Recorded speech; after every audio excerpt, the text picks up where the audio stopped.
هذه النقطة أنا تهمني في قضية اللوبي المغربي في العالم وخاصة في أوروبا.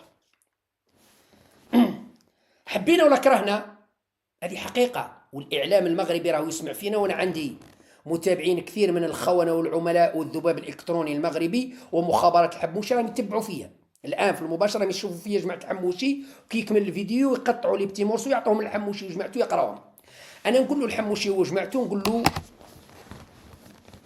أعترف أنكم متمكنين جدا جدا جدا في صناعة اللوبي المغربي في الخارج وفي أي دولة في العالم، وليس فقط في أوروبا أو في أمريكا أو حتى في الدول العربية. عندما تزور سلطنة عمان أو الإمارات أو قطر أو السعودية أو أي دولة عربية تجد اللوبي المغربي منظم تنظيم محكم. أي معرض تجد الجناح المغربي من أفضل المعارض، هذه حقيقة. أي معرض الأكل، معرض اللباس، معرض الصناعة التقليدية، معرض الموسيقى، معرض الرقص، معرض السياحة، أي معرض، أفضل جناح هو الجناح المغربي، أو على الأقل من بين أفضل الأجنحة. والجناح المغربي دائما، الجناح المغربي دائما أفضل من الجناح الجزائري. حقيقة لازم نقولوها ما نخبوش. الجناح المغربي دائما، شاركت في معارض في سلطنة عمان، شاركت في معارض في الإمارات، شاركت في معارض في الدوحة، شاركت في معارض في فرنسا، في بريطانيا، في بلجيكا، في هولندا. كي نقول شاركت معناتها رحت حضرت، شفت بعيني معارض. دائما الجناح المغربي ممتاز تنظيما وحضور وديكور وكل شيء. المعرض الجزائري للأسف الشديد تلقى جايب المسؤول جايب أخته أخت مرته وجايب مرته ونسيب وليد عم خالة مرته، وإذا كان بقاولوا زوج بلايص يجيب الشوفير تاع بنت عم خالة خالته، لافامي تاعو يجيبهم في تذاكر الطائرة خالصين من القنصلية ولا من السفارة، لوتيل خالص من السفارة، وكل شيء معناتها جايب فاميلته وصحابه والعائلة نتاعو يشاركوا في المعرض.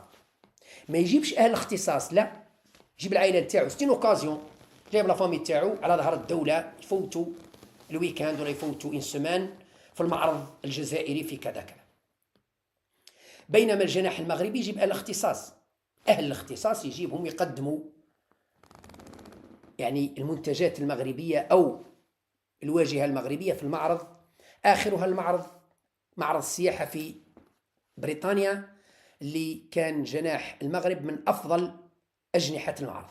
هذه حقيقة للأسف الشديد، هذه حقيقة. إذا إحنا للأسف ما عندناش لوبي. الجزائر فيها فرنسا فيها حوالي 4 ملايين ولا أكثر، ممكن 5 ملايين جزائري، لكن ما كانش لوبي مؤثر. في بلجيكا ما كانش، في سويسرا ما كانش، في بريطانيا ما كانش، في هولندا ما كانش. بينما المغرب عنده.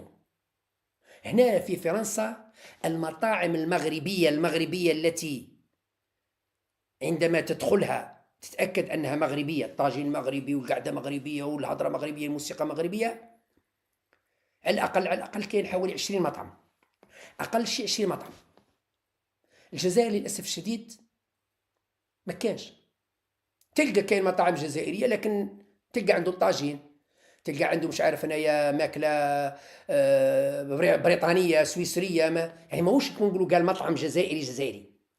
عمري ما دخلت مطعم هنا في باريس او سمعت مطعم هنايا قاعده جزائريه 100% وماكله جزائريه، عمري ما لقيته. بينما المغارب معمر، المغرب تدخل تلقى ديكور مغربي واكل مغربي وطاجين مغربي وكلش مغربي. للأسف الشديد ما كانش لوبي، وهذو عندهم علاقة بالقنصلية والسفارة واللوبي والجمعية وكذا وكذا. احنا ما عندناش منظمين. في أمريكا، في بريطانيا، في كل دول العالم موجودين، احنا ما عندناش هذا.